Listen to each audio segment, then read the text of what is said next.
Israeli আগ্রাসনকে রুখে দেওয়ার জন্য আমরা কিছু উদ্যোগ নিতে পারি। যেমন আমরা তাদের পণ্যগুলোকে বয়কট করতে পারি, যেমন কোকা কোলা, পেপসি থেকে শুরু করে আপনারা একটু অনলাইনে ঘেঁটে দেখবেন কোন কোন প্রোডাক্টগুলো ইসরায়েলি প্রোডাক্ট, আমেরিকান প্রোডাক্ট।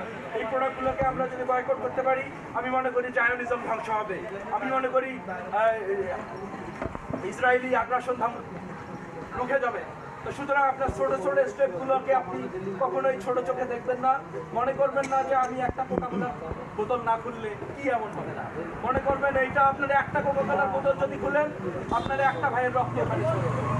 তো সুতরাং আমরা এইভাবে প্রতিবাদগুলো গড়ে তুলতে পারি। যেহেতু আমাদের এখান থেকে এর থেকে বড় প্রতিবাদ জানানোর ভাষা নেই, ওই প্রতিবাদের কৌশল নেই। সুতরাং আমাদেরকে এভাবেই প্রতিরোধ করতে হবে।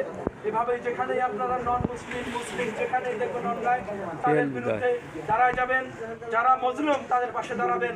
এই আশাবাদ ব্যক্ত রেখে আমি আমার বক্তব্য শেষ করছি। সবাইকে বিপ্লবী শুভেচ্ছা জানাচ্ছি। আমার জাতীয়তাবাদী স্বেচ্ছাসেবক দল রংপুর জেলা শাখার পক্ষ থেকে সবাইকে আন্তরিক অভিনন্দন। আসসালামু আলাইকুম।